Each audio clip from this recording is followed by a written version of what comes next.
Bienvenidos a un nuevo episodio de Cornerstone Talks, la iniciativa global de Cornerstone, donde entrevistamos a líderes que transforman organizaciones y que potencian el talento y la cultura para impulsar la estrategia de negocio.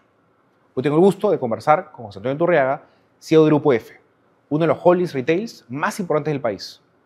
Bajo su liderazgo, el grupo ha experimentado una profunda transformación digital y expansión omnicanal, consolidando marcas como F, La Curazao, Motocorp, Financiera Efectiva y Juntos. Con más de 4.500 colaboradores y reconocido por varios años consecutivos como uno de los lugares mejores para trabajar en Perú, Grupo F no solo lidera retail, sino también en cultura y experiencia del cliente. José Antonio, muchas gracias por estar acá el día de hoy. Muchas gracias, Diego, por la invitación y súper contento de estar acá intercambiando ideas. No, felices, felices. Ahora sí tengo unas preguntas para hacerte. Me encantaría comenzar con una que es una reflexión. Tú sabes que yo soy fan tuyo y siempre estoy viendo pues, tus publicaciones, ¿no? Y en una publicación reciente leí una frase que decía: la acción no ocurre desde tu escritorio en las oficinas corporativas, ¿no? Con esto en mente, ¿cómo logran que esa cercanía en el equipo se traduzca en una cultura sólida y en resultados concretos de negocio? Mira, la verdad que usamos todas las herramientas que tenemos al alcance. ¿Ya? Esa publicación te refería un poco a que visitamos mucho las tiendas. Yo viajo Sí. casi todas las semanas y procuro estar en la mayor cantidad de lugares a la vez, pero obviamente físicamente es imposible. Así es. Entonces utilizamos canales digitales, WhatsApp, cualquier tipo de medio que nos acerque a la gente. Claro. Y la verdad que yo creo que post pandemia hemos aprendido que la comunicación digital también Efectivamente. tiene un efecto importante y complementada con una cercanía física que es parte de nuestra cultura. Así es. Creo que logramos que estas 220 tiendas que tenemos en todos los rincones del Perú nos mantengamos alineados y sobre todo que sepamos la estrategia de la compañía y cómo nos está yendo. Sí, yo soy fiel creyente de la cultura, ¿no? Hay un dicho recientemente que se llama, que es la cultura y propósito son la nueva moneda, ¿no? Hoy día los colaboradores no únicamente se preocupan al momento de postular una compañía, en ver pues, el crecimiento de la compañía, la gobernanza, que es altamente más importante, la oportunidad de crecer, sino también se fijan mucho en cómo es la cultura, y hagamos cultura, conjunto de valores, comportamientos, principios, ¿no? Historia de la compañía, pero das propósito, ¿no? ¿Cuál es esa razón emocional por la cual una compañía existe, ¿no? Que al final del día es el hilo conductor emocional entre la compañía y todos los stakeholders, ¿no? O sea, qué interesante. Completamente, porque hoy día, te digo, el gran reto, sobre todo los jóvenes, es encontrar ese objetivo del trabajo, ¿no? Y ser parte de algo más grande. Yo creo que en general al ser humano le gusta hacer, que no solo hacer mi trabajo puntualmente, sino cómo yo colaboro en algo más grande y más importante. Totalmente. Y en ese sentido el propósito es un alineador extraordinario. Sí, totalmente. Yo creo firmemente en cultura, propósito, visión, ¿no? Porque finalmente los colores saben dónde la compañía quiere llegar y son parte de esa visión, ¿no? Y también mencionas en estas publicaciones que el líder que se encierra entre cuatro paredes termina creyendo que liderar es mandar correos y revisar KPIs. También lo apunté, me pareció bien interesante, ¿no? Ahora, el Grupo F ha sido reconocido nuevamente como uno de los mejores lugares para trabajar en Perú. Es un logro realmente importante y te felicito. Yo sé que hay un equipo detrás, estás tú liderando la compañía, ¿no? Ahora, ¿cómo transmites esa filosofía de liderazgo a tus líderes, ¿no? Porque al final cada líder que te reporta es un embajador de la filosofía, de la cultura, a propósito. ¿Cómo logras eso? Y con estilos diferentes, by the way, ¿no? Porque By the way. quisiéramos todos ser iguales. Yo creo que hay una palabra que me encanta que es el walk the talk, que usan los gringos, ¿no? Es predicar con el ejemplo. Sí. Entonces yo tengo un ejemplo también de los accionistas. Los accionistas viajan conmigo. Yeah. Entonces la verdad que es una cascada. Entonces en los viajes ven cómo nos comportamos, ven cómo vamos a escuchar a los colaboradores, cómo levantamos oportunidades de mejora. Todo ese tipo de comunicación fluida y genuina lo que hace fortalecer a la cultura de la empresa. Claro. Pero la verdad que no es que la hayamos inventado, yo siempre soy muy preciso en eso, la hemos puesto en valor. Claro. Pero la organización siempre se preocupó de estar cerca de la gente, escucharlos y una visión amplia de stakeholders, ¿no? No solamente el colaborador, proveedores. Entonces la verdad que siempre la reputación del Grupo F ha sido de primera, porque siempre, como decían los dueños, es primero los colaboradores y el resto. Y eso lo hemos venido practicando en 35 años. Es increíble, ¿no? Yo he visto, vamos a conversar más a detalle sobre eso, pero he visto una transformación bien interesante, digamos, del Grupo F, de lo que era antes y lo que es ahora, ¿no? Un crecimiento exponencial, bien estructurado, bien ordenado, por lo menos hacia afuera. Imagino que adentro pues, hay un montón de digamos, que cosas que pasan y suceden y un montón de acciones, ¿no? Pero se ve pues, un cambio bien interesante, ¿no? Una transformación interesante. Mira, nosotros hicimos un plan bien agresivo, porque acuérdate, tú lo mencionaste, es multiempresa. Así es. Entonces yo entré a ver la financiera hicimos un plan que lo hicimos en el 2017, de ahí cuando sumo el retail incorporamos también a las demás empresas y la verdad que creo que lo mejor que hacemos probablemente es comunicar qué queremos lograr. Y eso evita que haya un montón de esfuerzos que se pueden neutralizar, esfuerzos que hacemos como grupo, ¿no? Entonces, probablemente lo que mejor hago es alinear a los equipos. ¿No? Eso evita un montón de tiempos muertos y reprocesos y malos entendidos. Entonces, la verdad que yo soy de los que cuando veo que hay hoy día tengo una reunión y, oye, dos personas que me reportan con visiones diferentes, después de la reunión le digo, no puede ser.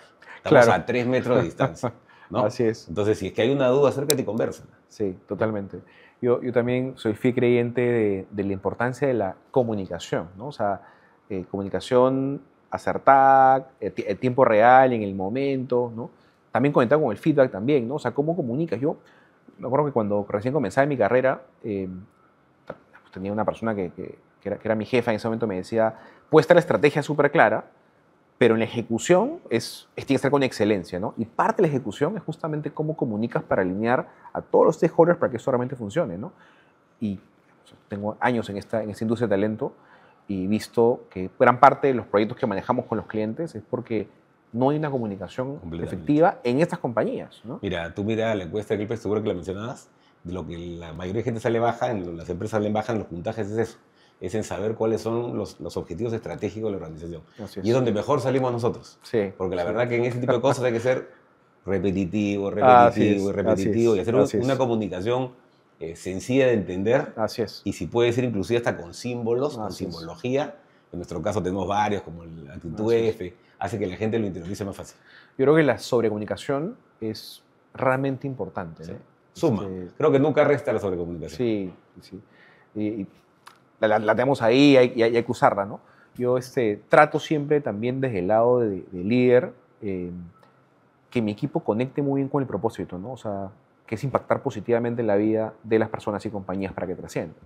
Y la explicación detrás de eso, ¿no? O sea, oye, ¿por qué impactamos positivamente? O sea, ¿por qué lo hacemos? Y cómo tiene un impacto en cadena. Entonces, una vez que la persona no notaría la frase, sino que entiende, es racional, dice, ahí entendí por qué estamos en esta industria, entendí por qué estamos en este negocio, ¿no? Y todo esto es comunicar valores, comunicar visión, a dónde queremos llegar como compañía. Entonces, en cada presentación que hacemos nosotros, tenemos una lámina con el equipo de propósito, o sea, de visión, propósito y core values. Y cada core value tiene sus comportamientos. Y siempre lo hacemos de manera constante. Entonces, a veces estamos, oye, ¿cuáles son los CEOs de la compañía? ¿Cuál es este? ¿Y a qué se refiere? Entonces, vamos como de comunicando. Qué interesante. Oye, algo más que te quería preguntar que me pareció interesante es, a lo largo de tu carrera, tú has pasado más de una década en el sector de banca, ¿no? Y finanzas, ¿no? Y ahí es un salto en el sector retail como Grupo F. Y de hecho hay muchas personas que tienden a pensar, probablemente una sea yo, que hay mucha similitud entre sector banca y retail, sobre todo banca de consumo, ¿no? y retail. Hay otros que piensan que son mundos distintos, ¿ya? Entonces, cuéntame, ¿cuál es tu visión, digamos, de banca y retail? Yo creo que normalmente cuando uno hace banca y consumo en cualquier institución financiera, uno trata de replicar los modelos de retail. Inclusive, no sé si te acordarás, pero hasta las agencias bancarias hace no mucho votó un cambio, y no solo acá, a nivel mundial, donde las cajas antes estaban adelante, te las ponían al fondo, para simular hasta el tránsito en una tienda. Entonces yo creo que en términos de atención, de procesos, hay mucho parecido. Yo creo que la gran diferencia, que también la he encontrado y que al comienzo me chocó un poquito, es en el negocio financiero tú una colocación que no haces la puedes recuperar el día siguiente. Porque el cliente, salvo que esté muy desesperado, claro, oye, no importa, mañana te hago el desembolso. Y nos pasa cada rato, la tarjeta de crédito te puede llegar en una semana. En el negocio de retail, lo que no se vende hoy lo perdiste. Entonces, yo creo que el sentido de urgencia en el retail es mayor. Claro. Y la otra también es cómo uno gana la plata. En el negocio de retail uno gana la plata vendiendo y marginando. En el negocio financiero la plata se gana por tus saldos promedio contra tu tasa promedio. Entonces, digamos que puedes tú tener un mes flojo. Claro. Si tú tienes 11 meses buenos, te va a ir bien. En el retail no puedes tener ningún mes flojo. Entonces, son bien parecidos. Yo diría que simplemente es el sentido de urgencia que probablemente se tiene en el retail, que en el negocio financiero es diferente. Claro, pero mencionas algo interesante, ¿no? Esa experiencia del cliente en el punto de venta, ¿no? Que efectivamente en banca, en una agencia, tienes todos esos touch points desde que llega el cliente y pues llega a la caja. Lo mismo sucede una persona que llega, pues digamos que llega a un retail y va a comprar digamos, un televisor, una tablet, ¿no? O una moto, como Motocorp, ¿no? Ahora, la banca hoy tiende a que desaparezcan las agencias, digamos, Sí. físicas, ¿no? Ahora, pero ¿cuál crees que, digamos, además de esta experiencia de cliente, cuál es otra similitud que viste y dijiste, oye, mira, esto tiene ciertas similitudes, lo puedo replicar de la banca a retail? Yo te diría que eficiencias en procesos Ya. es otra, y la otra te diría que debe ser las dos industrias que, al menos para mí, son donde más se ha hecho transformación tecnológica. Ya. ¿No? Es más, en el Perú te lo puedo hasta afirmar, que los dos sectores, las dos industrias más competitivas, donde más inversión en tecnología y en eficiencia se han hecho, debe ser por lejos retail y banca.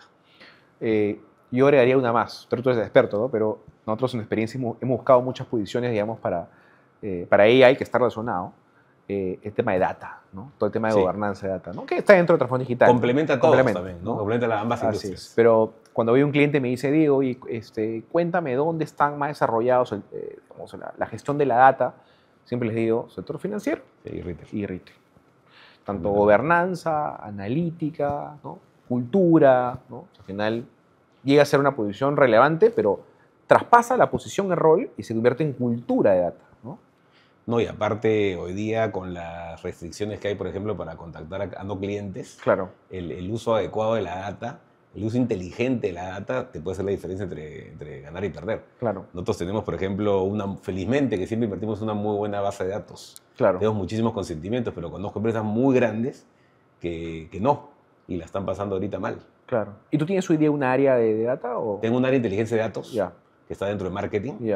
Y estamos metiéndole también muchísima tecnología. Mucha fuerza, tecnología. Muchísima tecnología. Inclusive, como te decía, tenemos una muy buena base de datos con consentimientos, pero igual estamos con una iniciativa y estamos ahorita consiguiendo más de 30.000 consentimientos al mes, que es un montón. O sea, mejorando nuestra base porque estamos seguros que ese va a ser finalmente el impulso a cualquier venta futura o colocación futura en caso de la financiera. ¿Y estás logrando que la compañía sea una data-driven organization que tome decisiones en base de data, que todos digan, oye, antes de tomar esa decisión, ¿voy a revisar mi data? ¿O estás en ese proceso? Estamos en ese proceso. Yo creo que hemos avanzado un montón. Probablemente nos hemos enfocado mucho en la parte comercial y hoy día el gran reto que lo estamos haciendo es mirar hacia nuestro back. Okay. Porque todo el tema, por ejemplo, de asignación correcta de gastos, cosas que antes probablemente no había que ser tan fino, hoy había que ser muy fino. Entonces, implica no solo la revisión hacia la oferta de valor del cliente para atrás, sino cómo yo construyo mi oferta de valor adentro adecuadamente, porque nos ha pasado que malas asignaciones pueden llevar a tomar decisiones incorrectas. Sí, sabes que la vez pasada leí un estudio que se llama The Future of Jobs, de The World Economic Forum, un estudio bien completo, tiene como 120 páginas, pero ya con la tecnología pues lo reduces a 5 o 6. Pero es un estudio bien interesante y lo que te decía es que el 75% de las compañías en el mundo, o sea, 7.5, están invirtiendo en tecnología avanzada para los próximos 5 años. ¿No? Hablamos de AI, digamos, de ciberseguridad, de data, etcétera, ¿no? Pero hacia afuera principalmente. O sea, oye, ¿cómo hago para ser mucho más efectivo hacia afuera con mi cliente? Y lo que te decía es que únicamente el 25% estaba mirando hacia adentro, ¿no? Claro, uno prioriza al final, oye, lo que tengo que hacer para vender y después se dan cuenta, oye, también tengo que cuidar todo para adentro. Entonces, inclusive en las implementaciones de tecnología en recursos humanos, todavía son conscientes de la importancia, pero están en el proceso recién de analizar dónde tienen que invertir para ser mucho más eficientes, ¿no? Mira, parte de los retos que tenemos, creo que cualquier empresa, ¿no? Porque hablo con gente de todos lados, es encontrar esos casos de uso transformacionales. Así es. Porque casos de uso puedes encontrar, pero pueden ser pues, muy minúsculos y sin impacto. Sí. Entonces, en nuestro caso, obviamente, las herramientas de marketing ya vienen con inteligencia artificial. Claro. Entonces es más fácil. Pero cuando tú tienes que empezar a construir herramientas, por ejemplo, nosotros estamos en un proceso para selección, por ejemplo. Construyendo un día nosotros, como un proveedor. Porque nosotros tenemos un funnel gigante de posiciones masivas, con alta rotación. Y tenemos históricos de 10 años de CVs de gente que ha estado con nosotros poco tiempo, mucho tiempo, muchísimo tiempo, que les ha ido muy bien, bien o no tan bien. Claro. Entonces, con esa información estamos construyendo nuestros propios algoritmos para decir, oye, si bajamos en 20% la rotación, y es un cambio sustancial. Por eso no lo compras. No. Lo tienes que desarrollar con un partner, porque las características de nuestro vendedor es diferente que la de otra cosa. Así es. Entonces, pero ya has comenzado, mira, haciendo, me parece interesante. ¿No? En recursos humanos, que estamos acá, digamos, en un Headhunter, tenemos dos iniciativas, ¿no? Sofía y Lucía. A propósito, Sofía Lucía. Una que es el de selección y la otra es de entrenamiento. Porque nosotros tenemos en esta misma curva, es el mismo problema, la rotación temprana. Claro. El mismo problema que tenemos de que la gente le cuesta mucho capacitarse muy rápido, porque son muchísimos productos. Y ahora con el e-commerce son infinitos los productos. Entonces tenemos un coach de ventas que nos ayuda a vender mejor los productos. Claro. Entonces creemos, todavía es una hipótesis, que mejorando el proceso de selección, con perfiles más adecuados a la gente que le ha ido bien, que ha durado, y dándole una asesoría de venta, de técnica de venta, deberíamos reducir la rotación. Estamos en ese piloto, digamos. Interesante, ¿eh? Interesante. Nosotros trabajamos con muchas compañías del lado, mucho de change management, ¿no? Cómo maximizo participación, minimizo rechazo justamente en esos procesos de cambio, de implementación de tecnología en diferentes áreas.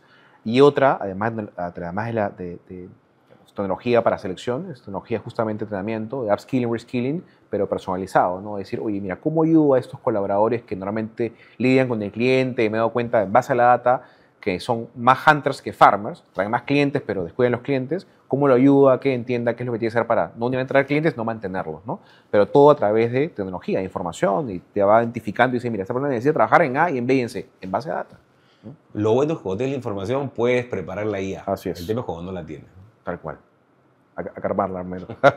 Hay que gobernarla primero, ¿eh? Bueno, el gobierno de datos es otro mundo. Así es. Que ahora nosotros con la financiera que es regulada, claro, ya salió una norma de IA que te exige un montón de cosas. Entonces, digamos que todo lo que son modelos que ya tienen de alguna manera Machine Learning o IA, ya empiezan a ser regulados. Entonces, así es. Se nos está abriendo un mundo que todavía no estamos recién empezando a tocar. Sí, estamos en plena transformación digital. Estamos en la cuarta o en la quinta, ¿no? Y la normativa se está recién adaptando. Perdón, estamos en la cuarta o quinta revolución industrial. Entonces estamos justamente en ese proceso donde emergen tecnologías avanzadas, cambian paradigmas, rompen formas de actuar, hábitos de consumo, y tiene un impacto directo en la economía. Y los que no se suban a la bote pierden. Pero sobre lo que dices, el otro de un libro bien interesante de liderazgo basado en IA. Y me contaban ahí en el libro que la educación tradicional, la que hemos vivido tú y yo, está basada en un modelo que desarrolló Rockefeller para la revolución industrial de hace 100 años. Claro. Y hoy día se requieren otras capacidades. Así es. Entonces, si la revolución o el cambio de la IA no cambia la forma que educamos a los chicos, también es una metida de pata tremenda. También. Y ahí tengo varios ejemplos ahí que podemos comentar en breve. Oye, hace poco también estuviste en Corea, ¿no? Representando Grupo F en el LATAM CEO Conference de Samsung, ¿no? Ahí compartiste algo muy poderoso también, siempre estamos leyendo tus posts que me parecen muy relevantes, es la verdadera innovación no es solo tecnológica, sino también humana, ¿no?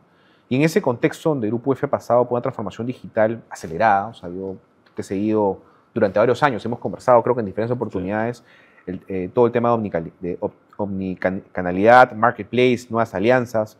¿Cuál ha sido el mayor desafío a liderar ese cambio, ¿no? Desde el lado humano, de cómo maximizamos participación de la gente en esos procesos de transformación y cómo minimizamos rechazo?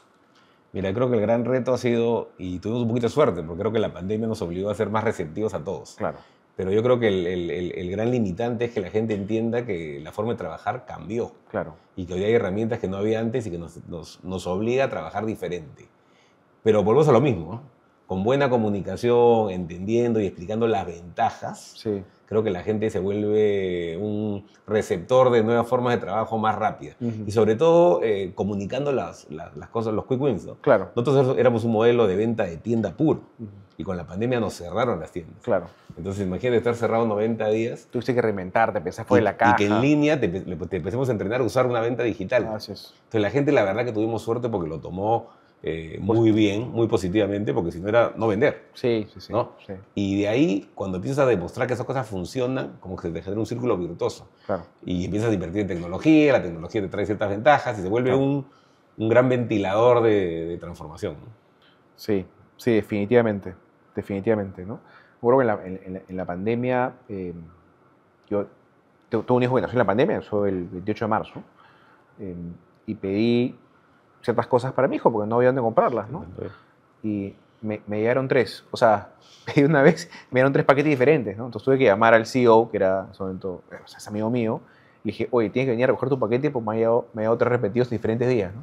O sea, si tú pedías un par de zapatos, me llegaron 3 pares de zapatos. Bueno, nos pasó a nosotros también. Aparte, acuérdate que nos cerraron pues 90 días que no había delivery. El único país del mundo que cerró el delivery de e-commerce fue Perú. Claro. ¿A quién se le ocurrió? Who knows. Entonces, cuando te abren el delivery, tenías 90 días de pedidos acumulados. No había capacidad instalada para administrar eso, entonces fue un desastre. Claro, o sea, creo que revolucionó totalmente la forma de todo, ¿no? Desde cómo pensar, cómo hacemos, cómo gestionamos, cómo lideramos, ¿no? Hasta dónde comprar también, ¿no? Y siguiendo con esa idea de equilibrio entre tecnología y personas, en un mundo donde la IA y la automatización avanzan cada vez más rápido, ¿qué habilidades humanas crees que se vuelven aún más valiosas en este proceso? Yo creo que la curiosidad es una. Sí. Que es un tema que probablemente no sé si es que se Buenísimo. mencionaba antes. Sí, hoy día, toda la gente que yo conozco que sabe de IA en la oficina y que hacen cosas interesantes, son autoentrenados, ¿no? O sea, no existen cursos, contratamos cursos que te generan cierta sensibilización. Claro. Pero la curiosidad para dar el paso extra creo que depende de uno. Creo que la flexibilidad también. Sí. Y la otra probablemente es cuestionarte todo, porque creo que hoy día el afirmar que algo me funcionó durante 20 años y por eso lo sigo haciendo, puede ser un pecado mortal para el futuro de una organización. 100%. 100%. Hay una... en la teoría del potencial, ¿no? El potencial finalmente lo que te dice es tanta capacidad tienes tú como persona de asumir un rol diferente en una industria diferente. Si eres capaz de generar valor en una industria diferente, en un rol diferente, sin tener experiencia previa en ese rol, y que tienes alto potencial. Esa es la teoría básica, ¿no? Y potencial es la suma de competencias, experiencias, y también hay una variable que se llama Learning Agility, que es agilidad de aprendizaje. Sí. Y esta área se divide en dos. Se divide uno en la capacidad, digamos, cognitiva de aprendizaje, ¿no? O sea, qué tan inteligente o cognitivamente eres bueno para aprender. Y la segunda es la predisposición por aprender. Y la predisposición está relacionada a la curiosidad. Entonces, cuando yo me reúno con CEOs o con los directores de recursos humanos, me dicen, Diego, pero ¿qué busco en este candidato para que suma un rol diferente? Busca a alguien que tenga curiosidad, que tenga predisposición para aprender, que le guste aprender, que investigue, ¿no? No, si es alguien que lo ves que no le gusta, no le gusta ni leer, ni ver, y va a ser muy difícil que esa persona tenga potencial para asumir un rol diferente. Entonces, la predisposición por aprender, que tiene justamente este comportamiento de curiosidad, es una área bien relevante, definitivamente, ¿no? Y lo segundo que he mencionado también es la flexibilidad. ¿Qué tan flexible eres para adaptarte a los cambios, ¿no? Cuando ves mucho rechazo ya te preocupa, dices, uy, puedo hacer este cambio, lo otro, tengo que hablar con el equipo, pero ya sé que va a ser difícil, y te preocupas porque ese equipo de repente no está conectado justamente con esa competencia o habilidad que tú requieres en tu compañía. En realidad creo que estamos en el mundo de los pilotos, porque te digo, con la IA se habla mucho, pero no encuentras tantos casos de uso. Entonces, en esa forma de explorar, probar, equivocarte, corregir, creo que ahí está la ruta que cada uno va a ir encontrando, porque te digo, no, o sea, se habla mucho, pero a la hora que tú dices, ya, qué bacán, quiero una herramienta que me haga esto, no la vas a encontrar. Y te hablo a todo nivel, ¿eh? Entonces, mucho, y sobre todo identificar oportunidades. Porque digo, si uno tiene el feeling de lo que puede hacer la IA, vas a tener mucho más opciones de decir, oye, mira, este tema que te conté de la selección fue así. Oye, a ver, yo soy abogado, pero soy curioso. Porque le digo, mira, tenemos información. Sabemos qué perfil de gente les fue peor o mejor, si duraron más o menos. ¿Cómo no vamos a poder hacer un algoritmo que nos ayude a mejorar aunque sea 10% de lo que hacemos? O sea, es imposible que no. Entonces, ese tipo de cositas son las que te permiten empezar a explorar y la otra es recibir gente. Yo recibo a quien me contacta. Y habrá gente que dice, pucha, qué mal metí de pata, perdí un montón de tiempo, pero hay gente que te sorprende y te dice, oye, pucha, hoy qué buena idea me soltaste. O qué buen proveedor. ¿No? El primer contacto que yo tuve con la IA fue en la pandemia, con María, que me dio un proveedor que yo lo conocía, pero me contactó por LinkedIn, o sea, no es que lo tenía yo en contacto frecuente en mi WhatsApp. Hicimos en la plena pandemia una iniciativa que era un aprobador de créditos inmediato. Cuando todavía acá ni se hablaba de IA, que era un chatbot realmente, no era tan IA, pero un chatbot inteligente. Pero importante, ¿no? Importante recibir gente, conversar con la gente, aprender. La vez pasada hablaba con un cliente y me decía, pero ¿cómo saber qué pasa en estos temas en el mundo? Esto es tan complicado. O sea, no es que tienes que leer el futuro, tienes que conversar con la gente. O sea, conversa con empresas que hacen lo mismo en otros países, que están haciendo, digamos, Estados Unidos, en Europa. Es conectar, ¿no? O sea, ya dejamos de ser una isla y tenemos información prácticamente democratizada. Sencillamente hay que hablar, ¿no? Hay que tocar la puerta. Pero ese es un muy buen punto, porque te digo, yo creo que nunca hemos tenido tanta información al alcance. Yo te decía hoy día, yo conozco gente que sabe mucho de IA, porque los he probado, gente al interno. Los he probado en reuniones con expertos y te das cuenta que están hablando el mismo idioma y son autodidactas. Autodidactas porque han estudiado, cursos gratuitos. Ni siquiera es un tema de pagar. Es un tema de ganas de aprender. Y que trasciende las generaciones, ¿sabes? Porque la vez pasada hablaba con el presidente directorio de 2 compañías, o sea, tiene presidente de 2 empresas importantes, y me decía, yo aprendí la IA estudiando solamente un curso, he estado leyendo, he estado metiendo. Cuando converso con el equipo, que es el equipo especializado en transformación, hablo el mismo idioma. O sea, entiendo lo que me están hablando y yo puedo refutar, conectar, decir. O sea, hay que estar como conectado, ¿no? Y ahora, en Cornerstone tenemos justamente ese propósito de impactar positivamente en la vida de las personas para que trasciendan. Y parte de estos espacios justamente es compartir siempre valor, experiencias, conocimientos. Y a mí me gustaría cerrar, digamos, este espacio con una reflexión tuya, ¿no? Yo estaba leyendo y vi que fuiste campeón panamericano de badminton, logro relevante.